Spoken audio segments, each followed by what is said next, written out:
Hello, everybody. Again, good morning, good afternoon, good evening, and welcome to another question and answer module.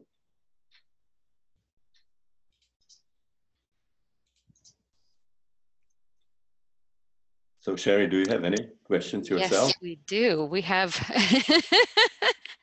well, we have questions coming in already, Stan, so I'll get right to those. So Anne Louise says hello from Sweden, and she asks, do you have in your astrological research, have you come to any conclusion about the planetary constellations that are more or less favorable to LSD or Holotripska breathing? I think of the transits. More or less what? That are more or less favorable to LSD or Holotripska breathing. I still didn't get the word. More or less? Favorable. Favorable, okay. Yes, yes. Okay, super. To LSD or Holotripska breathing, thinking of the transits of the personal birth horoscope. I will go to the Holotripska breathing on May 27th here in Sweden, and I'm very much looking forward to it and meeting you. Okay, well, you know, generally the most important for any kind of work with these holotropic states of consciousness are those outer planets. Dane Rudhyar called them the ambassadors of the galaxy. And then, you know, each of them influences the experience differently. For example, Neptune transits would be related to states of dissolution of boundaries, mystical union, oneness, connection with the collective unconscious, and so on. Uranus would be like the fourth matrix, fourth matrix that I call it, which is the breakthrough, the opening, moving beyond boundaries, experiencing illumination, insights, and so on. Pluto is related to the death rebirth experience, to the journey on the night sea, as Jung called it. And then you look to the transit. So something is associated in a positive transit with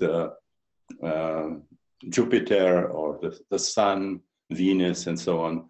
This would give it, you know, very, very positive quality.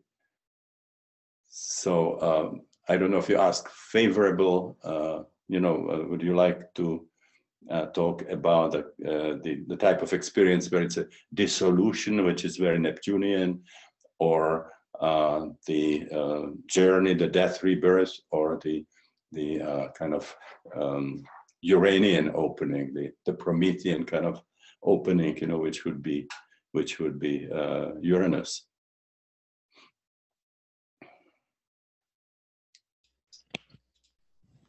And I'll be looking forward to meeting you. Yes, that's going to be a very wonderful experience, I'm sure, for both of you. Okay, so let's go to our next question. And this is from Diane. And Diane asks, first Diane says, you have a distinct knowledge of modern consciousness. Thank you. I have difficulty understanding the locality of the other. Jung's self feels within, Corbin's imaginal realm feels outside me. Are these the same or different aspects of consciousness? Can you say something about your understanding of where this other dimension is? Are you talking about Henri Corbin? I believe so. Hmm? I believe she is, yes. Yeah. Who is talking about the imaginal world, is that right? Coming from Muslim mystical tradition. You know, initially we were, as we talk about it, we were talking about something like the implicate order that David Bohm described, when we have the explicate order, which is what we experience in our everyday consciousness, the material world. And then he saw this as a kind of a holographic projection from what he called the implicate or the unfolded order, which is normally not visible, not perceptible to our senses. We would have to be in a non-ordinary states. And then I will be talking about the next step, which was done by Ervin Laszlo, who now puts this kind of domain actually beyond space-time, not being in space-time in any way. So something like the implicate order, but we all located beyond space-time. So this this dimension would be created by holographic projection of something that actually is in beyond space-time. Okay, thank you. And let's go next to, it looks like D.P. Hudson. Hello, and would you be willing to start your video and come on screen to talk with Stan? Sure. Can you see me? We can. Welcome. Okay, thank you. Hi, Jerry. Yes, Stan, I was wondering, with regards to kind of your last question about Laszlo and the implicit and intricate, and I met you at SAND a couple years ago. I took your seminar at Science and Non-Duality. Hi, so, I can see you now very well, yeah. Okay. Did you think of that we're living sort of, that the space-time is an illusion, and that the holotropic and the LSD gives us a more accurate perception of really what's going on than what our normal paradigm is? So that when we see the oneness, are we seeing a more accurate representation of the universe, or? Well, experientially, that's certainly true. I mean, if you have a mystical experience, it feels like it's called awakening or enlightenment and so on. And you might have the feeling that actually what we experience in everyday life it's more or less dreamlike. You know, the Hindus talk about Maya. There's some kind of a strange illusion, a world illusion that is involved. And now we have sort of a support for that from quantum relativistic physics. When they probe the matter, the deeper you go, the less of stuff you are really finding, until on the deepest level, it's something that's more consciousness than matter. You're talking about relationships, about probabilities, and so on.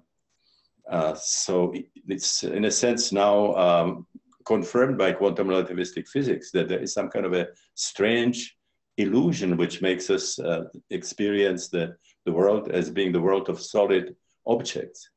You know, people like Fritjof Capra or David Bohm would tell you there are no objects in the world. They are just fields and maybe condensation of fields. David Bohm went so far that he says that we actually should not be using nouns. That is confusing, and he wanted to introduce something that he called reo mode, flowing mode, where you would be using only verbs. You know, like stand-graphing, microphoning, computering, and so on. Oh, okay. And so that's experientially it is true. Certainly, quantum physicists would sort of support something like that. And now, I don't know if you had a chance to look at the book, What is Reality by Ervin Laszlo, who really now sees this, the beyond space-time as being really where the origin is of consciousness, and also of the phenomenal world, that it's a holographic projection. So ultimately that experience in a sense would be more real than what we experience here. Well, and Donald Hoffman, he said, when he was at SAND, he said that, you know, it's an illusion, but you have to take your illusion seriously. You know, if I walk outside, that bus could hit me and run over me. Yeah.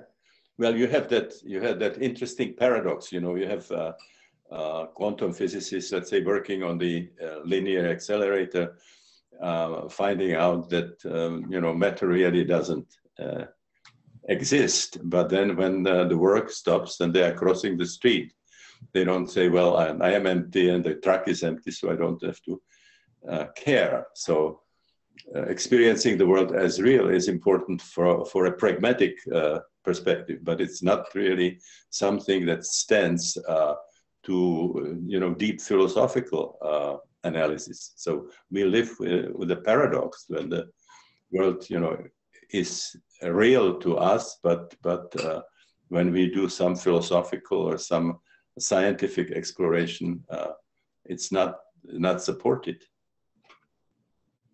And when you're like, your perception of yourself in this body, do you feel like, oh, I am this body and I'm also part of what Ervin Laszlo talks about, kind of the infinite? Do you feel, is that the duality or is that the paradox of what?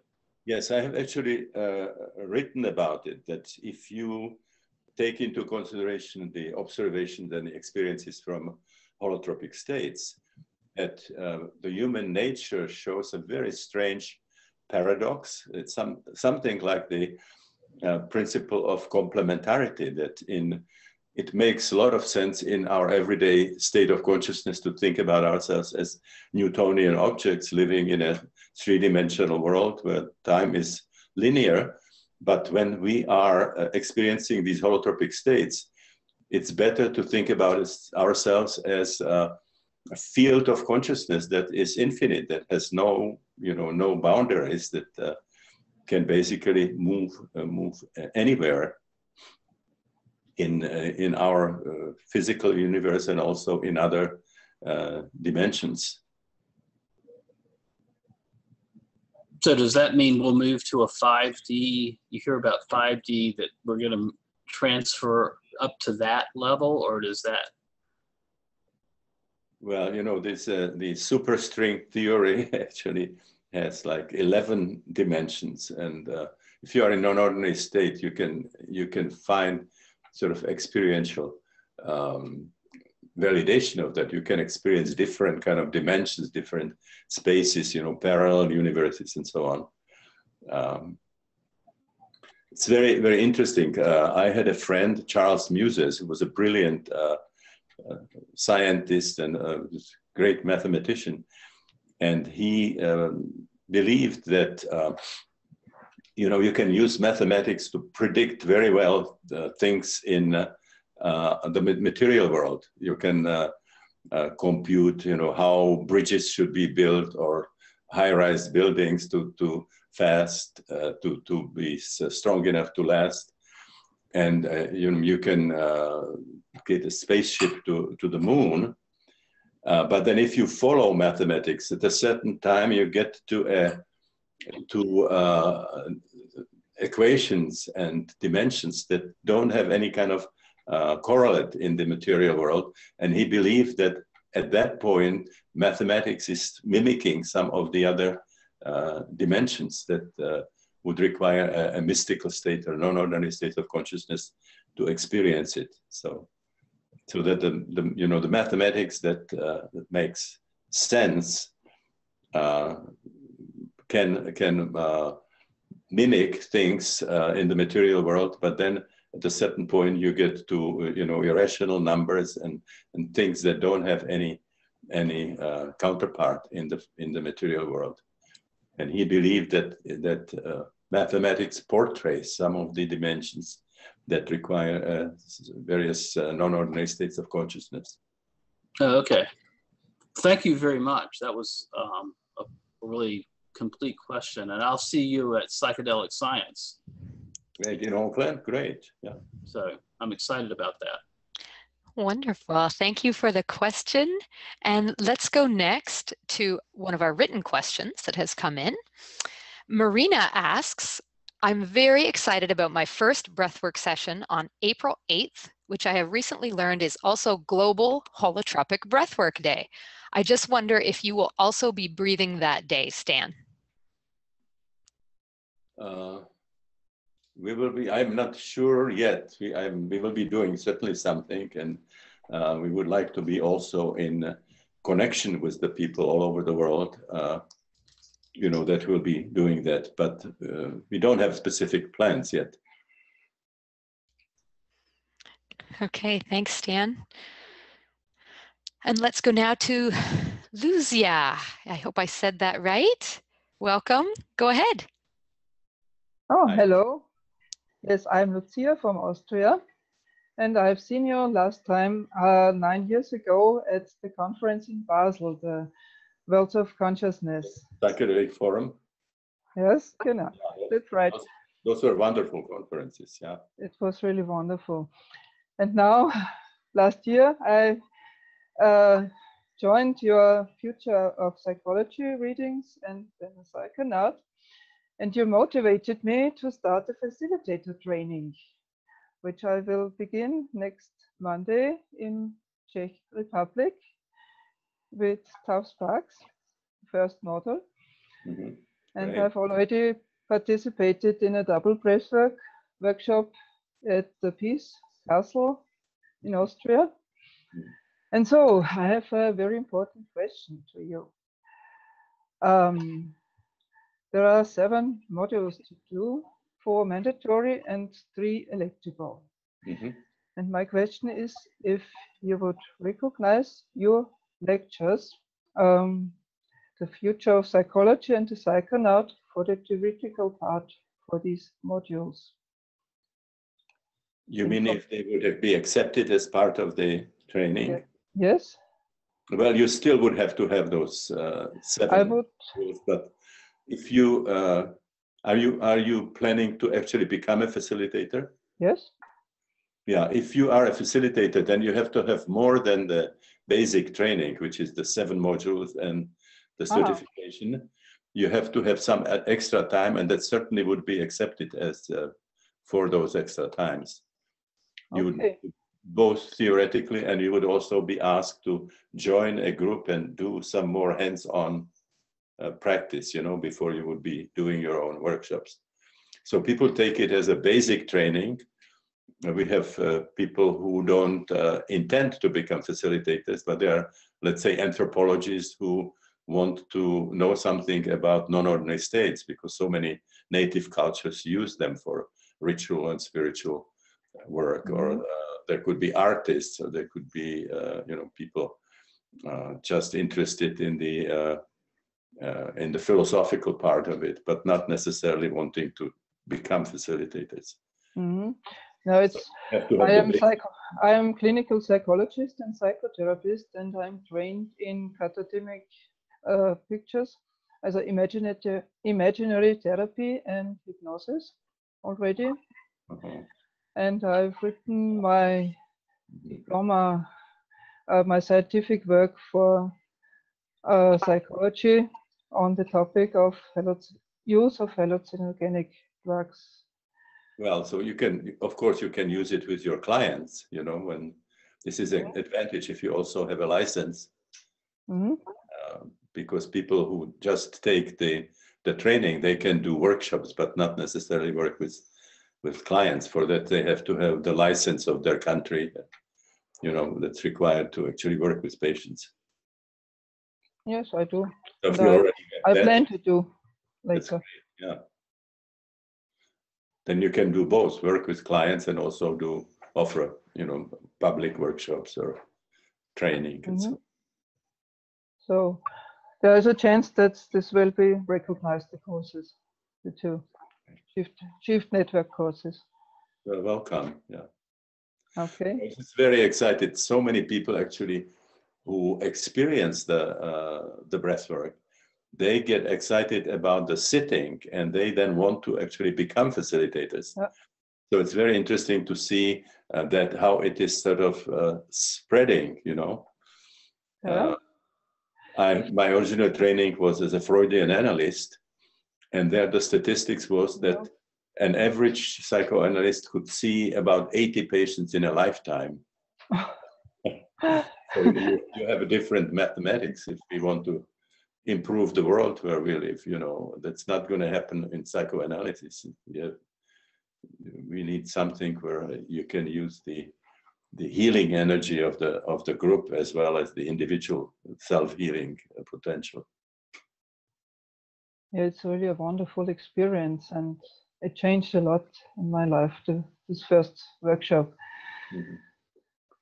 Okay, well, wonderful to talk to you. Okay. Yes, thank you for coming on live.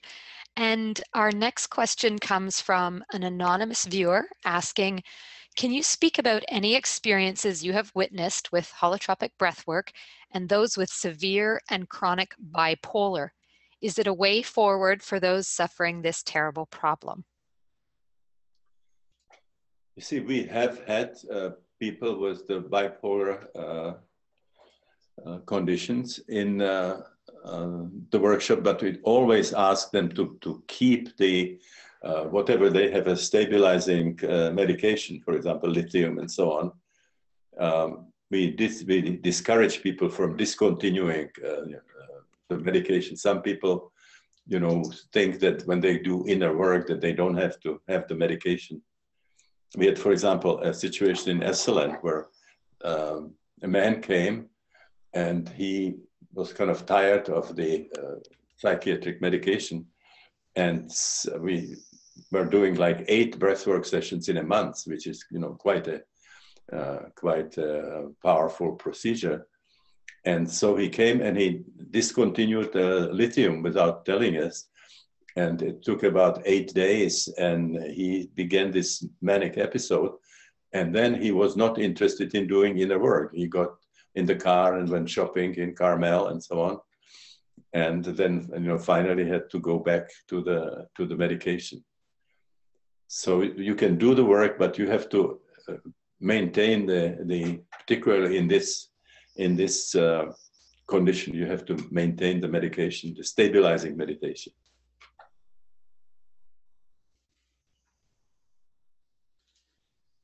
Okay, thank you again, Stan. And let's go now to Shanti Lily. Welcome. Hello. Hi. Hi, Shanti Lily. Hi. I'm trying to get my face. Can you see my face? About half of your face. Well, let's see. No, it's better, much better now. Yes, now you are. All right. Is that me now? Yes. Okay. Yes. When I'm looking at you, I can't see me. But you can see me, right? Yes, I can. Okay. Well, I want to ask you a question. I first want to just let you know that the Ruby Tuesday is a moon Uranus. The Ruby Tuesday girl is a moon Uranus girl that I had not mentioned to you before. And I want to ask you about 2 modalities. Okay, I've tried psychedelics quite a bit when I was younger. Never had much big, success with them in terms of breakthroughs or anything. They were fun, but that was it for psychedelics. And then the holotropic breath work was incredibly healing, incredibly inspiring. An amazing modality that I will always love. That's the holotropic breath work. And the third one is the one I have a question on. When I had a complete psychosis for 8 weeks, and as I've said, I had more incredible healing breakthroughs in that psychosis than in any modality in my entire life. The birds would come because they wanted to be around me. The squirrels would come. It was uncanny. It was beyond words, but my whole body was healed from it. And the main energy was forgiveness and love. Okay, so that was my experience with psychosis. And also there were bad things that I had to apologize for, but there was so much healing there. And Stan, what I've wanted to know is when you have worked with people who were actively psychotic, either in the holotropic breathwork state or even perhaps the psychedelic state, I wonder, it seems like you may have had the most intense, incredible healing with the psychotic people compared to others, or is it the opposite way? That's what I'd love to know. I hope that makes sense. Okay, Does that well, I already sort of paused when you said I had a psychotic break, because one important implication of this work that we have done with psychedelics and the holotropic breathwork is that there is a significant subgroup of these spontaneous episodes of non-ordinary states of consciousness that are currently diagnosed as psychosis, but they are not really psychosis. They are powerful transformative states, and actually healing state, you see. When people, for example, can relive their birth and process all the emotions and the physical sensations, and they deal with archetypal energies and with karmic material and so on. So we see it more kind of homeopathically, that this, when this explodes, this kind of state, it's really a healing impulse. It's not pathology. And I don't know if, I think I talked about John Perry already, didn't I? The work that he has done. He had the two centers, Diabasis in San Francisco, and then one in San Diego was called Chrysalis, where people in these kinds of episodes would come. They would not be given tranquilizers. They would be allowed to go through whatever they had to go through. And John Perry would be talking and processing these things with them using Jungian maps. You know, one major problem with current psychiatry is the painfully narrow, superficial map of the psyche we are using, as if everything is what happened after birth. They don't include the trauma of birth, the hours in the birth canal, which is a very important trauma.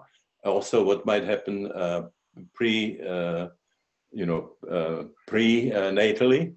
what happened in the intrauterine. This is also stored in the organism, and there are all kinds of kind of transpersonal things that seem to be coming even from before.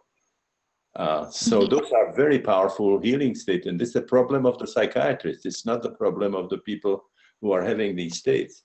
We have to learn to distinguish, you know, what is really medical problem, mental disease, like paranoid states where people project everything and they're not open to any kind of inner work. And people are, you know, we would have to talk, you would have to tell me exactly what you are experiencing, but just a few things that you say, the connection with nature, and the nature was actually responding to. This is like what happened to Saint Francis of Assisi. Zeffirelli's wonderful movie, which was called Brother, Sun, Sister, Moon. Oh, I love that movie. He had mystical experience, and the same was happening. I mean, the nature was responding. We know that, you know, animals respond to you differently if you are in a mystical state, if you are in a non-ordinary state. So we have to learn to distinguish what is pathology, you know. We have all these people who are scheming, you know, these atomic attacks and, you know, invading countries, and those are running free. Those have power and status. And we hospitalize people for having past life experiences or death rebirth experiences. There's something really, really wrong with our psychiatry. And I'm not talking just about the United States, it's on both sides. I mean, you know, this should be seen as a psychosis. I mean, if you consider using atomic weapons against other people. Well, of course. That's something really wrong with your psyche. Right. So this is a major thing, because people who you did it without hospitalization, or were you hospitalized? There was no hospitalization for 8 weeks. I was completely on my own. There were people in the house, but I was allowed to do whatever I needed to do. And the television showed me my entire life, all the charged up times, and released the energy as I went through watching the television and dancing and talking and chanting every day and praying. The television, I thought the Scientologists were there with their e-meter, and I thought that they were taking all the charge out of all my worst experiences. But what happened was, even though the Scientologists were probably not there in my television, everything healed anyway, because I believed it had. And then I had this enormous experience of forgiveness of everyone from my past. Well, you were lucky. I mean, you know, what is important, we have to develop a system of support system. When people who are in these states, they're surrounded by people who feel comfortable, who are knowledgeable, who can support these states and actually encourage you to express whatever you have to express. You know, when it is anger, then you need support to express anger without destroying anything, without hurting yourself. Mm-hmm. You know, and I also have to tell you when you are in that state, what is appropriate, what isn't appropriate. It might, again, if you go back to Zeffirelli, you know, St. Francis had this experience of with Jesus, you know, in church, and what he did, he took off his clothes and walked in the streets, and he started throwing the rocks of his merchant father, you know, giving it to people. So, I mean, if you are in that state, you could do these kinds of things. And so somebody has to be there to hold your guy string for the time when it's happening. But ultimately, the state will be healing and transformative. Much more healing than anything we can offer in psychiatry. Oh, that is just what I was wondering. That is exactly what I wondered about, and I appreciate so much that you can really have a sense of the healing that can come from pure psychosis if the person is allowed to do what they need. I don't call it psychosis. You know, that's the problem. Okay, I should call it a spiritual emergency from now on. Pathological label, if you call it psychosis, you know. So I should change the terminology. We call it spiritual emergency. Mm-hmm. Okay. Spiritual emergency. We have written a couple of books. One is called The Stormy Search for the Self. Mm-hmm. One is Spiritual Emergency. There are also other books.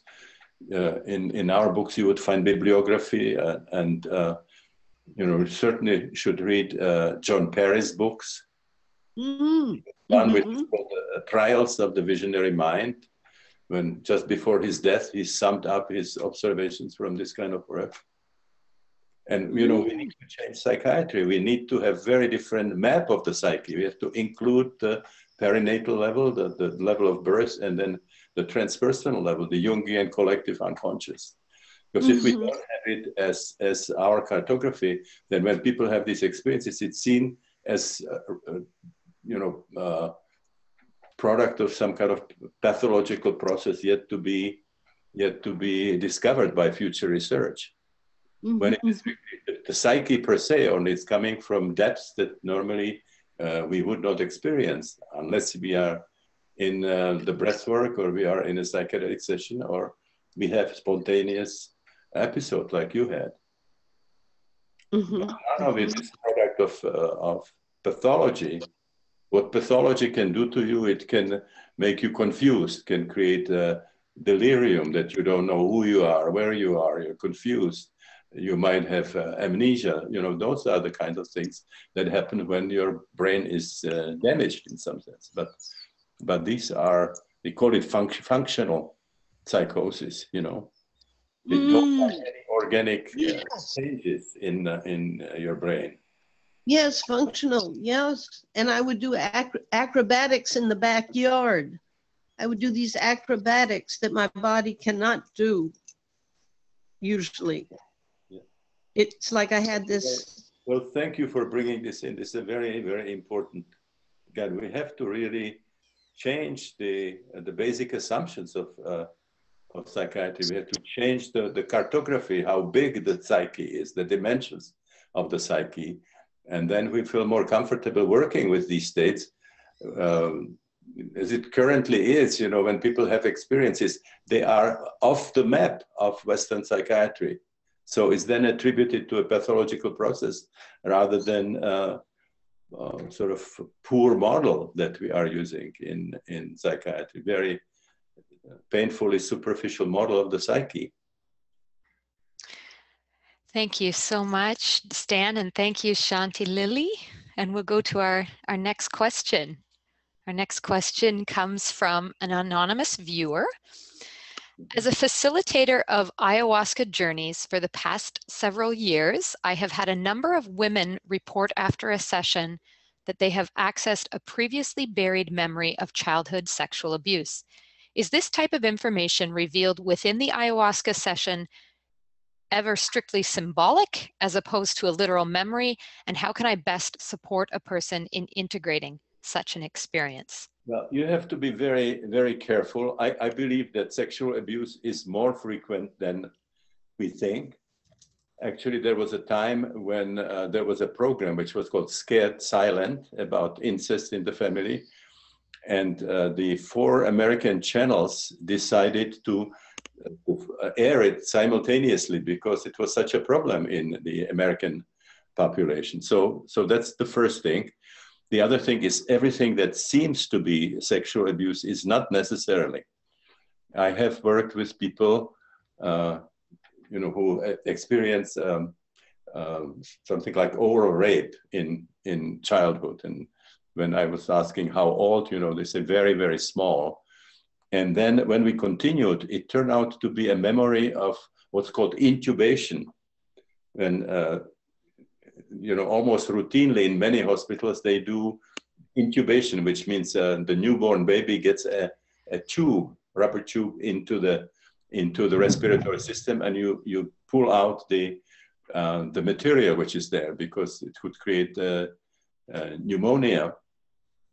So there's everything that appeared like an oral rape, but it was a different kind of thing. It was a medical procedure. There's also, if you look at the phenomenology of what I call the third matrix, there's a stage in birth, in the final stage, where the choking and the pain and the confinement generates the energy, which has all the characteristic of sexual energy. And there people very frequently, particularly women, they report that this feels like sexual abuse. It feels like rape when there is a sexual arousal, which is elicited by violence, by choking and confinement, which would be the element in a rape. So sometimes it can be confused with this stage of birth that involves a sense of assault and also sexual arousal. So it's important to not to make any premature conclusions about it. Particularly go and confront somebody before you have a really clarity. There was, again, I think probably 10 years or so, there was a movement where a lot of people were experiencing this sexual abuse and then accusing family members, and there actually was a whole organization of the parents who were sort of basically advertising the fact that this was a false memory, and that it was actually facilitated somehow by the therapists themselves.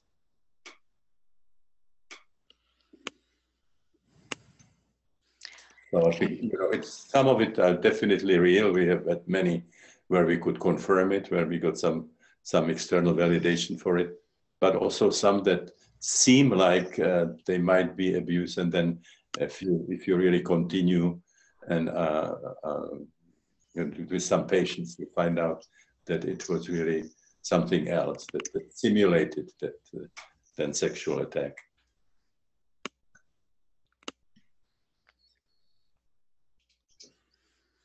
Okay, thank you so much, Stan. And our next caller is Sierra. Sierra, welcome. We're hoping you can turn on your video so we can see you. I see you. I can see you. Hi. Hi, Stan. Thank you for everything, first off. I had my first holotropic breathwork session this past weekend. And I wanted to ask you, well, actually, I want to show you my mandala.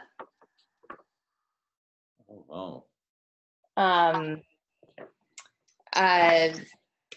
So I really struggled with this concept of like right and wrong in my journey. And I kept questioning if I was breathing correctly or incorrectly because I was having trouble getting to that non-ordinary state. And I feel like I kind of struggle with this in other modalities too, like ayahuasca journeys. And I have had very profound experiences through my Buddhist meditation and chanting that I do on a daily basis. But when it comes to these other sort of physical meditations, I experience a blockage. And so I left the experience a little disappointed, but later the insight came to me that I was a competitive figure skater. And so I've fallen on the ice probably thousands of times. And I kind of awakened to the realization that that probably stored a lot of pain and energy in my body every time I had this hard impact. So I wanted to ask you, like, what is the best way for me to work through that physical blockage when I go to do this kind of healing? Okay, well, that's probably, very, very accurate insight. We have seen it many times. I remember in our actually breathwork training, there was a man who had great difficulties getting into the experience, and actually then when he was getting into it, wanted to walk out and interrupt it. And but it turned out to be a situation when he was about 7 years old. He was on a sleigh going down the slope, and there was a truck parked, and he didn't manage to avoid it and went, under it, and they had about 11 fractures. Wow. And that, was in cast and so on. And so what he had to do, he had to bring the pain and then process it, which means you have to express the pain. You might have to scream, you might have to shake and so on, because it's recorded, even if you are not aware of it now in everyday life. Yeah. I don't know if you have any pains, chronic pains and so on. But even if it's not there, it's recorded in the organism. Mm. And then you have to allow yourself to express it. And if it starts getting accentuated in the breathing, we can do body work that helps you sort of where you actually intensify the pain, but you have to keep expressing it. You cannot just hold it back.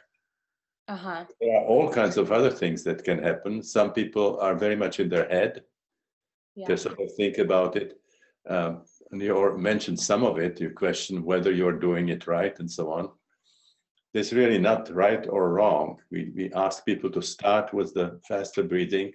And then once you get into it, you find your own way that works for you. So don't sort of look around and see what other people are doing and try to, because you think they are doing it right, that kind of thing can get in the way. Uh-huh. And then the other thing is, for other people, there might be something that they don't want to happen. I mean, you mentioned pain. Pain can be one of the things, but some people might have the feeling they're going to lose control. It's very important for them to be in control. Yeah. And if you have that feeling in everyday life, how important it is to be in control, there is something that you have to control. Yeah. And so it's great if you can lose control in a protected situation, because then you are in control, not because you're so good in holding it down, but because that stuff is not there anymore. So, Yeah. you know, what is there to be in charge of? Are there, So those are, you know, those are situations where you want to really be very observant. What is happening at the time when you might be pulling back? What is the kind of experience that you are afraid of? I yeah, remember one participant in our workshop who said, even before we started doing it, says, you know, the thing that I would not do under any circumstances to throw up.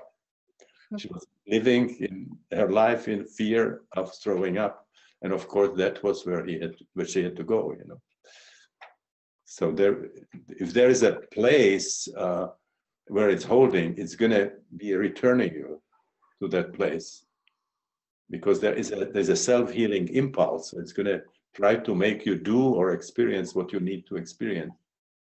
And if you don't do that, you know, it's going to, you cannot bypass it. You have to confront what is there. yeah. And almost immediately, I started to experience the tetany, and my mouth got really stiff, and my calves were cramping up, and I felt extremely nauseous, like I was going to throw up. And We say you have to let it all hang out. If it wants you to throw up, you throw up, and then that's out of the way, and then you go to the next station. Now, the tetany, you know what this is? It's an enormous amount of tension that you carry in your body, and when it's intensified, it's actually trying to come out. It has to manifest. So if you hold the tetany for half an hour, then frequently what happens is the energy goes through. And suddenly you have flowing energy, and also you would then have warm hands. There are people sometimes who can't get their hands warm, including the extreme, which is called the Raynaud disease.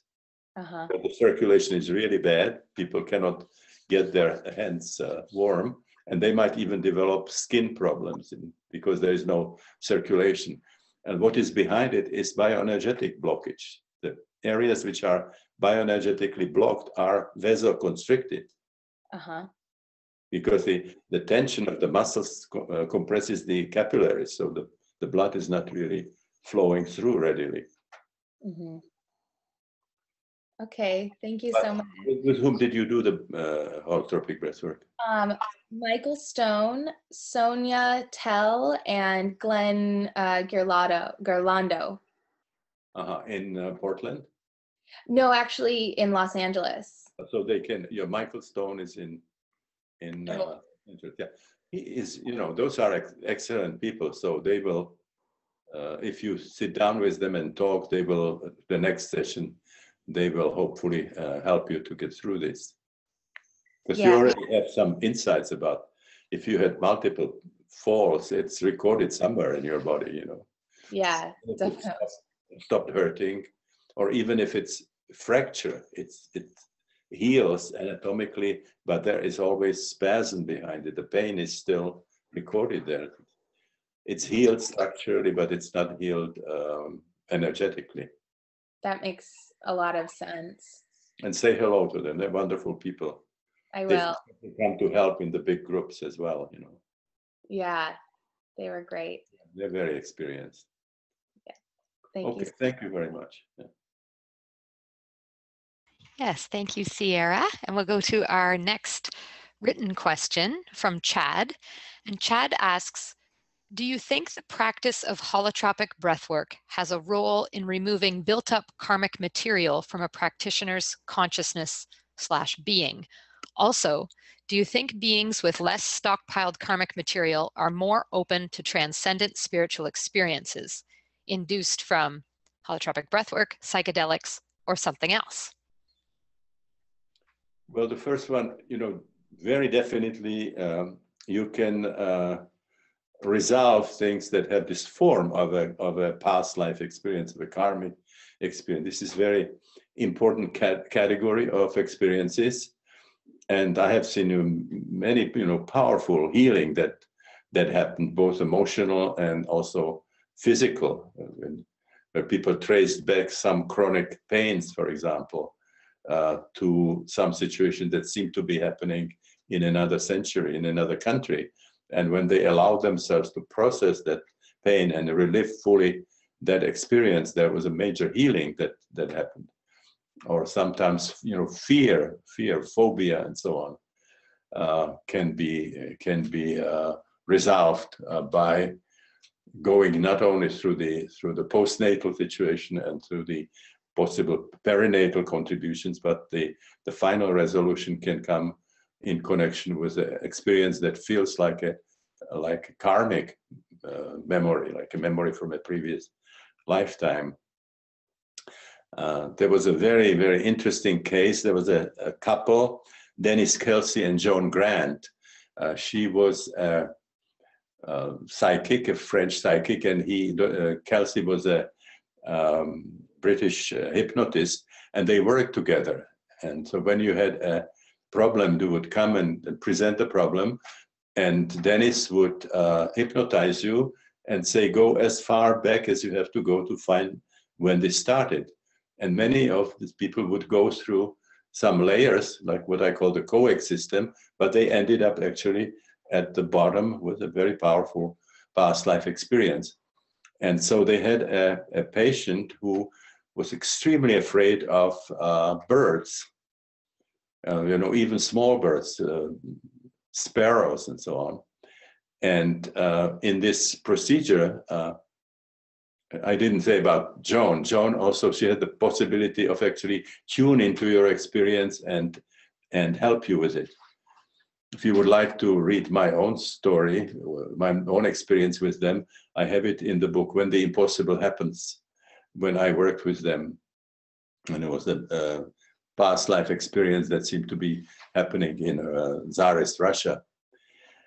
So back to this woman who had a fear of birds. In this procedure with the hypnotic regression, she got to a situation where she was on a battlefield, actually in a male body, and was very severely wounded and was lying on the battlefield and dying. And it was a very hot day. And as she was dying, she was looking up, and there were sort of birds circling. And then she was surrounded by vultures. And the vultures were sort of waiting for her to die. They just came and they pecked a little, and when she moved, you know, they backed. And so there was a very, very tense, powerful situation of being surrounded by these birds and becoming more and more powerless. And so she ended up then screaming and sort of flailing around, beating these birds, you know, in the previous incarnation. And that completely took care of this fear. Then she could go and, you know, had no problems with birds.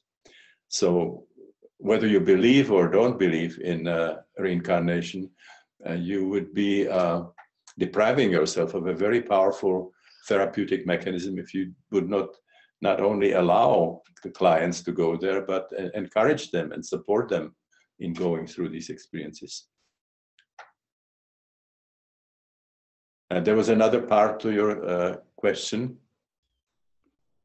There was, and then there's another another question that Chad submitted. So the second part to the question was, do you think beings with less stockpiled karmic material are more open to transcendent spiritual experiences?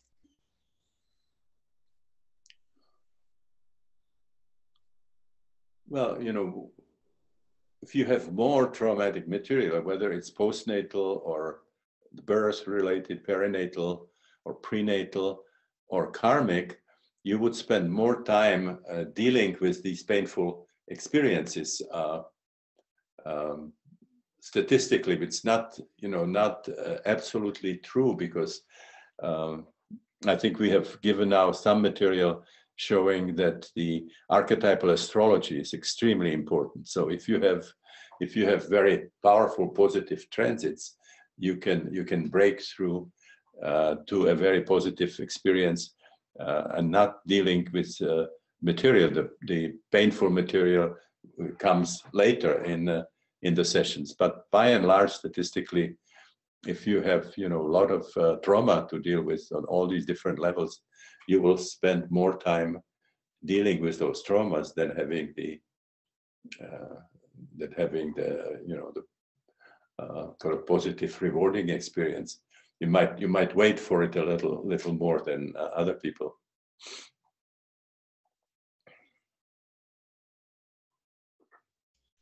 Okay, and Chad, there was another question. there is another one right below this one from Chad also. So what are, in your view, the most significant insights gleaned from the knowledge obtained thus far from humanity's collective archive of near-death experiences?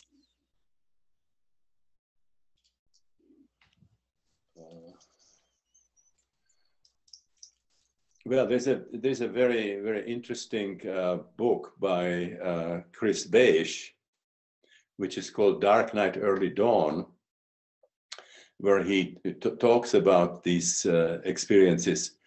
And he actually started from something that I described years ago in I think in my first book already, Realms of the Human Unconscious, that when the process of regression in these holotropic states reaches birth, that suddenly the experience tends to open into the collective unconscious. So as you are experiencing yourself as a suffering fetus in the birth canal, for example, before the cervix is open, you can identify with people who were in dungeons, who were in prison, who were in locked ward, you know, some kind of insane asylums and so on.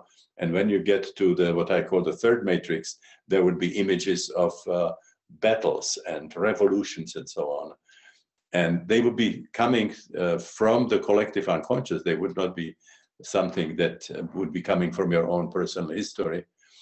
And so the question was, you know, why would you in your personal therapy have to deal with the history of humanity? And he had a very interesting idea, which was that once you get to that level, that we are actually somehow cleaning the field of consciousness of humanity. If you look at the human history, you know, the incredible atrocities that were conducted, all the battles and all the tortures by the Inquisition and the conquistadores and so on. Just, if some of that material, if it's not processed, if it really stays in the collective field of consciousness, there is, you know, a lot to experience there. And I believe that it might be actually participation in some kind of collective healing, because otherwise we have also collective karma that now manifests in current situation, which, as you know, is pretty bad. What is happening in the world now? So he had the idea that when enough people get involved in this really powerful self-exploration and transformation work, that we are actually doing more than our personal therapy, that we are somehow doing work which can have implications for humanity at large.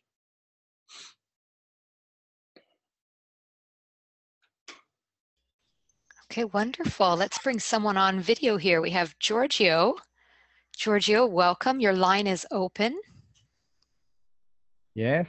Giorgio, do we know each other? Were you in our training years ago? No, Dr. Grof. No, unfortunately, I didn't meet you. Yeah, Giorgio Rossi from Berlin. No, I'm from Italy.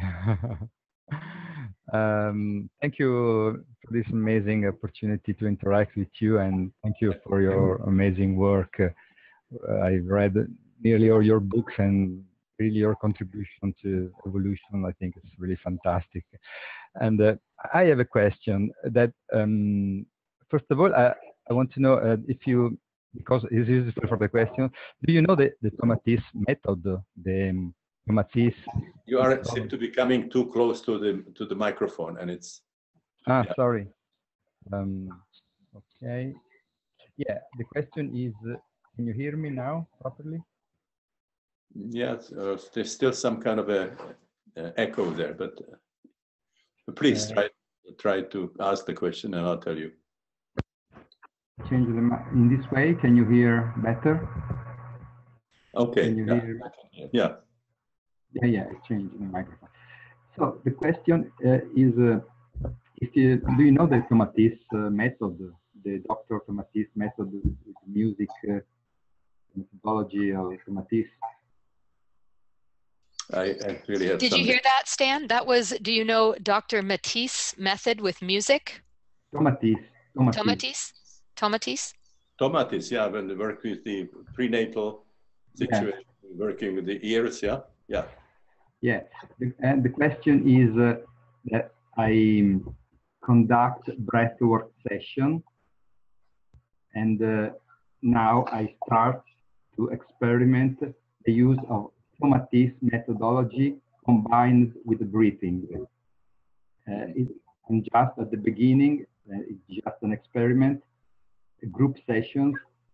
And do you think the two methodology can fit, amplify each other, or they conflict each other, in your opinion? What do you think?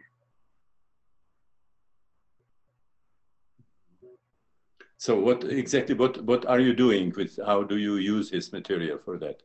Yeah, people are lying. And people are, you're regressing them into the prenatal situation, or what are you doing? They do rebirthing session. Yes. Using headphones connected to the Tomatis machines with the frequencies, you know, and it's just an experiment, and I don't know if they can fit well together. And do you think this can be a synergy or a problem using the two methodology? Or have you ever heard of it? Well, I haven't done any work along those lines. I would love to hear about it. What you know, I always like to learn from what other people are doing. Okay. So yeah, the experiences we have mostly are with music, and then with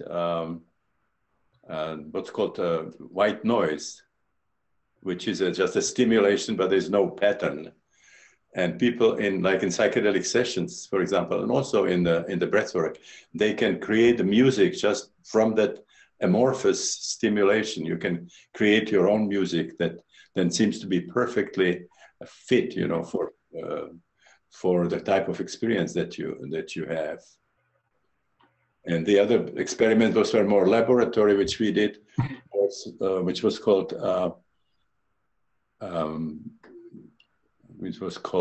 driving or entraining the brain waves, which means exposing people to stroboscopic light of different frequencies, and then looking at the suboccipital area if the brain waves though would pick up the frequency that you are feeding. And that was quite experience, but also at laboratory. That was not clinical. Do you think the use of headphones is good in the breathwork session? Music through the headphones, or is better the music in the ambient? Or is the same? Well, we used a lot of these headphones in psychedelic sessions, but then it was a situation where there was a male-female dyad and just one person. You know, the breathwork, although it can be done individually, we do mostly in groups. And some of the groups are quite large. The largest was 460 people in Moscow, you know, with 70 facilitators. So there we would not have headphones there. Okay. But you can really fill the whole room with powerful music. You don't really need that. In psychedelic sessions, you know, besides the quality of the sound and so on, it's also blocking the sounds from the outside. So it gave more freedom to the sitters to go and, you know, make themselves a sandwich or do something that would create a little noise without entering the session of the client. Okay.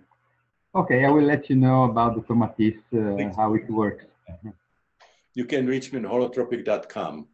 Okay. If you Okay. forward it to me. Thank you so much. Thank you, Giorgio. Thanks for coming on live.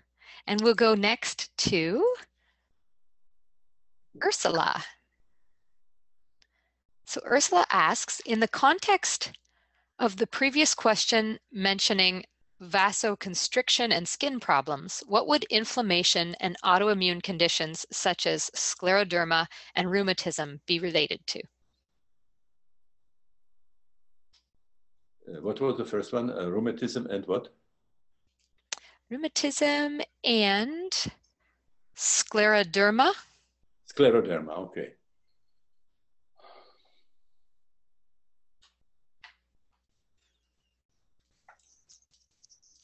Well, I haven't seen really any kind of major clearing of these kinds of conditions. I have seen some arthritis, which was not necessarily rheumatoid arthritis, that definitely had that kind of a background. If you have, for example, a lot of chronic tension, let's say in the shoulders or in the neck, then what happens that the chronic contraction of the muscles compress the capillaries, which means there is not a free flow of blood, which means not enough oxygen, not enough nourishment going, and not enough removal of the metabolic products there. So if it lasts a very long time, then you start having mineral deposits. And then after years, if you have a chronic tension of this kind, you can develop arthritis, which would actually be damaging structurally the joints. And so there are many years in which it's, I would say, software. It's something that energy that can be moved. You can discharge it.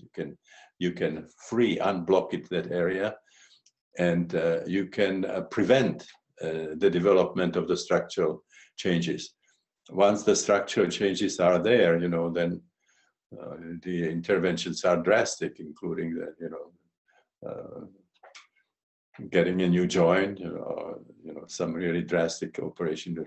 For example, this very, very frequently happens in the temporomandibular joint here, when people have a lot of tension in the jaws. They grind their teeth at night and so on. If this lasts a long time, then you develop actually arthritis there.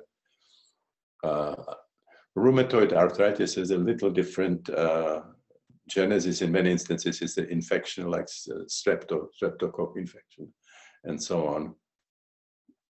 But I don't have enough experience to answer this, with these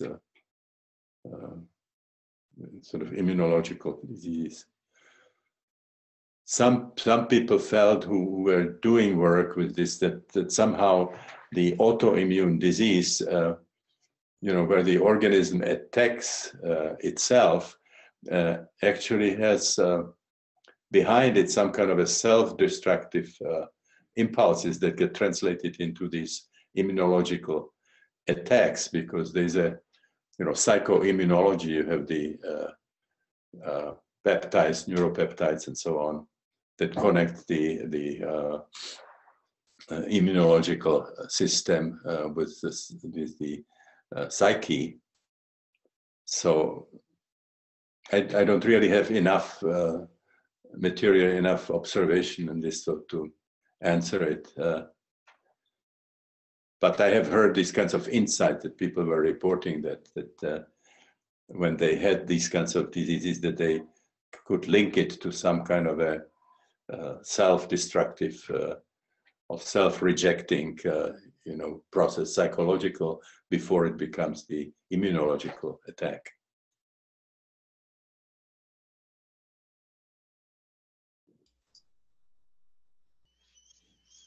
Okay, let's go next to Angelique. Angelique, your line is open. Welcome. We'd love for you to start your video. There she is. I can see you. Wow. First, I just want to say thank you for all your work.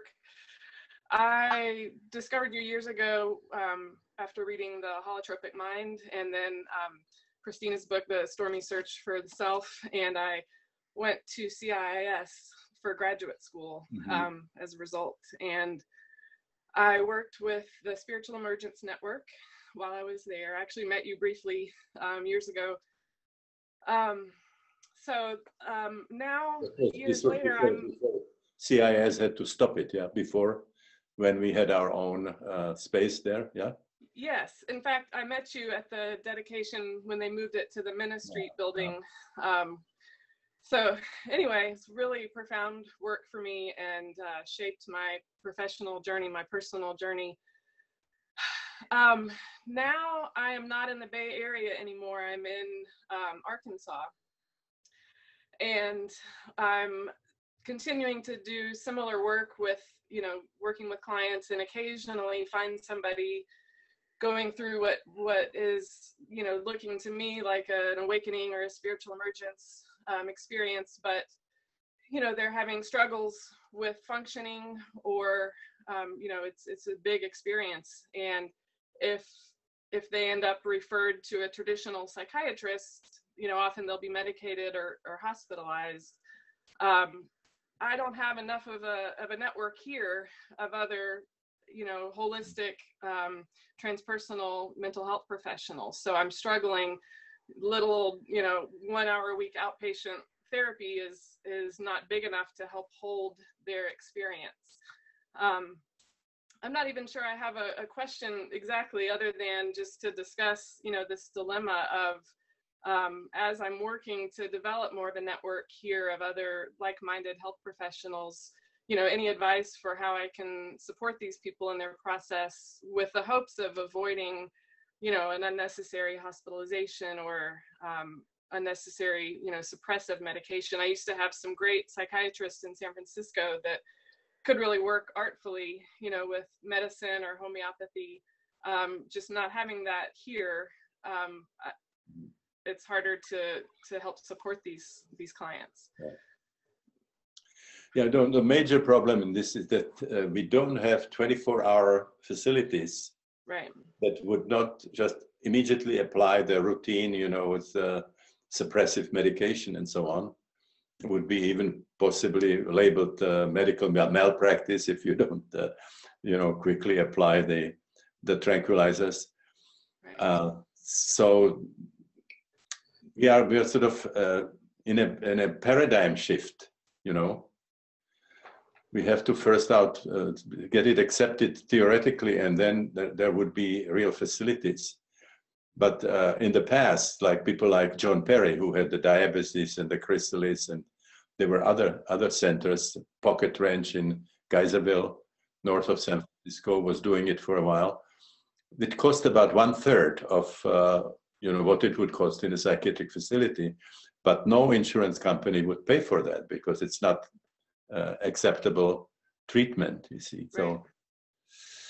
So the patients had to pay for it themselves, or their relatives, or the facility had to get some kind of donations, or Diabasis got some support from the city, from San Francisco, for a while.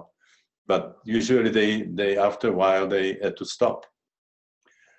And I will bring you up to date with the Spiritual Emergence Network. You were there in the heyday when we actually get our own center and telephone lines and so on. And Ted Esser was leading that. And then the funds of the school were cut during the economic crisis. And this was, of course, the most dispensable program. So it was stopped, and Ted Esser stayed there for some time, just answering the calls and so on. And now we managed to get some funding from out sources, so we are reviving it again. But excellent. But there was a period when there was not much happening, except Ted doing it for nothing, just really because he's passionate about this work. Yeah. Well, thank you very much, and it's a pleasure to be here. I'll see you at the Psychedelic Science Conference next month. I mean, if you have a place where there are enough people, what they have done, for example, in Santa Cruz, that you take turns. We did it also at Esalen, you know, where somebody was going through a really intense spiritual emergency, and they didn't want to tell her and to send her to psychiatry, and decided to deal with it there. And we were taking turns. Christine and I came every day for about 3 hours, and then there were some other people with this woman whom we call Karen. And we did not have, you know, the same kind of philosophy. So there were people who would give her a massage, or, you know, they would, some other people were trying to distract her, showing her flowers or something, so that she doesn't go into the painful experiences. When we came, we would say, go for it. You know, we actually do body work and help her to get the emotions out. And still, it lasted sort of 3 weeks. She was in and out of these states, but ended up really transformed. You don't see those kinds of changes in people who are on tranquilizers. Right. Okay, well, it's you have to hope that this knowledge is going to spread, and that we'll have more people, you know, facilitators, people who have the skills and are interested in supporting people. It's really something that makes psychiatry interesting. I would not become a psychiatrist today when you see, you know, the patient just for the first time, and then you put them on some tranquilizers, then you deal with side effects, or you're changing the medication, and there's no psychology in it anymore. You don't really do any kind of in-depth uncovering work anymore. Okay, Thank you very much. Yeah. thank you, Angelique. Okay, so we have quite a few written questions that have been submitted. We have about 10 minutes left, so let's go to the first one here, from an anonymous viewer asking, can you suggest specific books for young people going through psychotic paranoid states triggered by heavy pot use that would help parents support with, sorry, let me get this right, supports unfamiliar with spiritual terms and ideas? Well, you know, ideally it would be replacing it by some drug-free work, like the breath work, or some similar kind of process. But as I mentioned before, if the paranoia is very strong, then people don't make very good candidates for this kind of work, because you have to have some sense that you're going through an inner process, something that you can work on.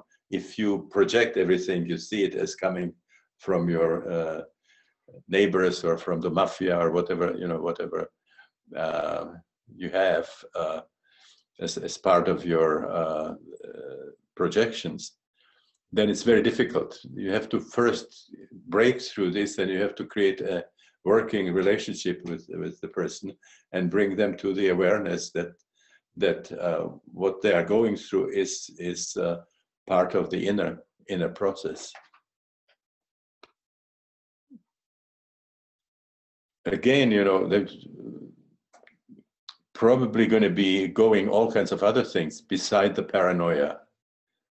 You know, sometimes part of the paranoia is actually generated by the interaction with the external world and the reaction of the external world.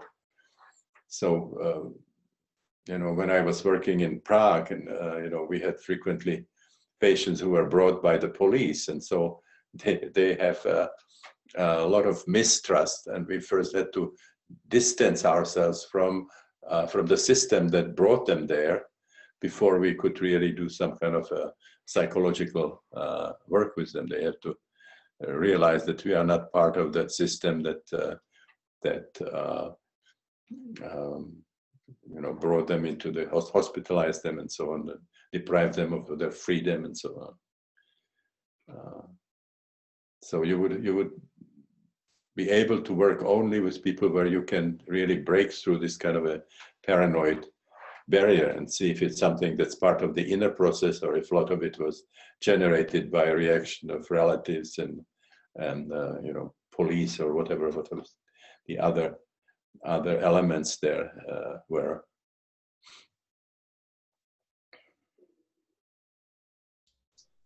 Okay, thank you. And let's go next to Adriana from London, UK. Adriana says she's booked herself to attend the breathwork in Spain from April 11th to 16th. In the past 2 weeks, I've been diagnosed with a prolapsed disc. I'm wondering if there is any contraindication to do the workshop. Should I postpone the experience for a later date? Your input is highly appreciated. Well, it is which level is it? Is it in the lower back or? Well, anyway, it seems like we don't have two-way communication. We don't. Now, if it's, you know, if it's depends how serious this would be. If it's something minor, then the breathing itself would not. Stan, sorry to interrupt. It's Sherry. She just wrote in and said, yes, it's the lower back and not herniated. It's minor. Well, then I wouldn't worry, but you would have to tell people not to do some kind of intense body work, because if you have pains in a certain parts of the body and you do the breathing and it sort of activates it, we do body work which can involve quite a bit of pressure. So you would have to avoid any external interventions that would make it worse. Actually, the breathing itself could help because it can release the whatever tension might be around that area. Frequently the tension releases itself by shaking, by tremors, or it even can be connected with something that's a blockage, breathing blockage and so on. That would be some release through coughing and so on. So it could help. And I presume you're going to Citara and Juanjo. They are doing the in Sant Feliu near Barcelona. They are really very, very experienced. They have been doing this for many, many years. They're leading the Spanish thing. So if I are going there, you know, they would be experienced to deal with this kind of situation, and they would not do anything that would hurt.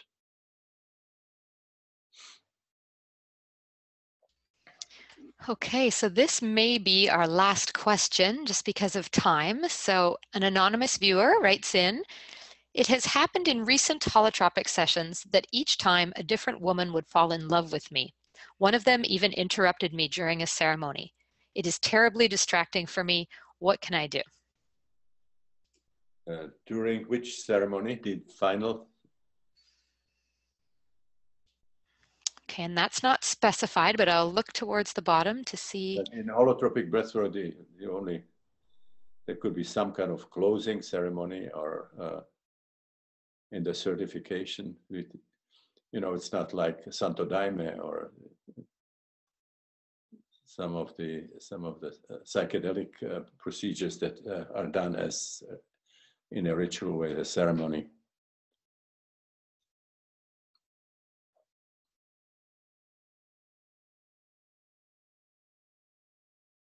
Well, I will answer it without sort of getting this answer. But I would still ask you: is that only in the holotropic breathwork that something like this is happening, or is it also happening in your life? If it's happening also in your life, then the group, you know, particularly if there's a good group with good interpersonal relations and a very good support system, you could actually find out something about the mechanism that goes into. You could sort of bring it up in the group, and you would ask, you would want the answer from the people who are doing this. What moved them that way? what they were responding. Were you doing something, or you know, what was the mechanism behind it? The group can, besides the breathwork, can function also as a kind of a model social milieu, that like a small community where you could study some of the things that are happening between you and other people in your life. And hopefully people would be very open and tell you what is involved and help you, or at least, you know, you could also do something to prevent that. You could set some boundaries.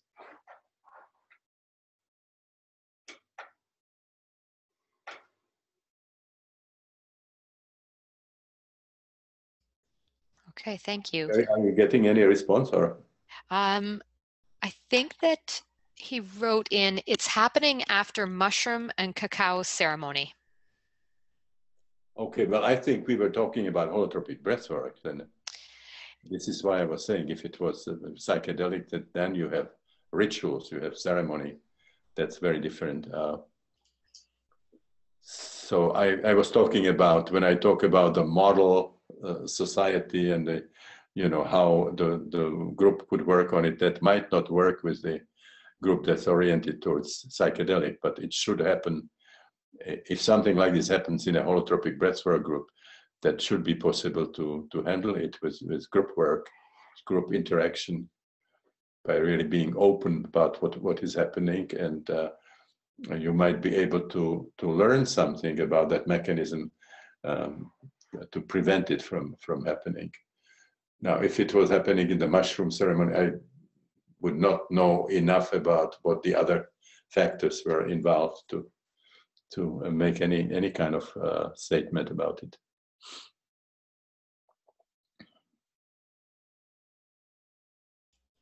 Okay, so we are at the 90-minute mark, Stan. Would you be willing to take one more question? Sure. Okay, so I think it's Vajra asks, can you speak to the idea that certain personality types are more predisposed towards having a detailed visionary experience in psychedelic sessions, whereas others may be more predisposed to kinesthetic or auditory experiences? Well, yes, unfortunately, I don't have much to say about it. It's just the fact that there are people who are more visual. You know, there are people who are more physical, tactile, and so on, or acoustically oriented. This is known also at school, for example. You know, when people respond differently to various teaching methods and so on. So there are certain types of people, and I don't think it's known why some people are more visual than others. But the other thing, if we are talking about systematic self-exploration, like repeated psychedelic sessions or repeated breathwork sessions, this could be a phase, because the process involves something that I call self-healing intelligence. In other words, the process will take you where you need to go, not where you want to go. And if your primary problem at a certain stage is what Wilhelm Reich called the character armor, let's say you have a lot of the tension in the muscles, then a few sessions can be really just physical, and then the visual part opens up when the pent-up energy is released. I don't know if it would happen, I don't think, you know, from a visual to acoustic or vice versa, but certainly between the visual experiences and specific memories emerging versus the releasing the physical tension in different parts of the body, that we have seen many times, that style can change in the process of the repeated sessions.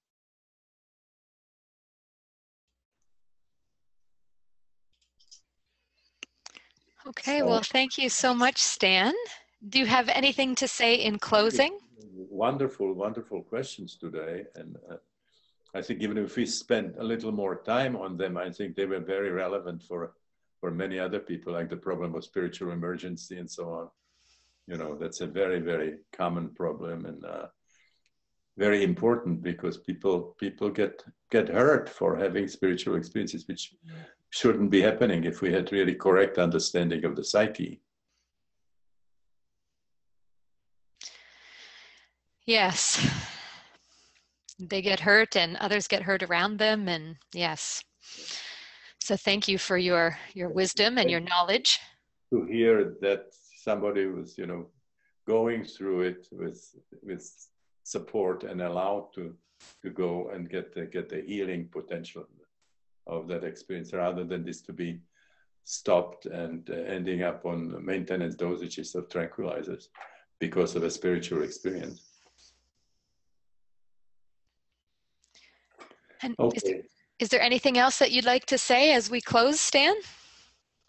No, the only thing I would like to probably get some feedback about if the deepening learning things that we are giving out, like, you know, things that are astrological material and so on, if people find it helpful, useful. Okay, wonderful. Well, let me just let everyone know to any kind of suggestion they would have if they would add something or change something. Right. Okay, wonderful. So to do that, just let everyone know, you can go to the course homepage and click on the Submit a Question to Stan Grof button in the top left-hand corner, and then let Stan know how the deepening practices are working for you, and what's working for you, what might not be working for you, and any other feedback that you might have. And the other thing I would like to say, I'm so excited to hear that so many people are doing some inner work, you know, whether it's with medicines or the holotropic breath work, because this kind of course is very difficult to conduct only in the form of lectures. I mean, combination of inner experience and information, you know, is the ideal form for this. So I'm glad that people are doing it. And yes, wonderful. Ultimately, I believe that it's good for the planet if a lot of people do some inner work rather than sort of focusing on what's happening on the outside. Yes, and I'm sure we can all agree to that. So, Stan, we will bid you farewell. Thank you so much for being with us again today. Meet again next Tuesday. And we'll see you next Tuesday. Yes, so to all of you, have a wonderful week. And please join us here again at the Shift Network for our next installment of The Way of the Psychonaut. Next Tuesday, same time, same place. And we'll look forward to seeing you then. Enjoy your week.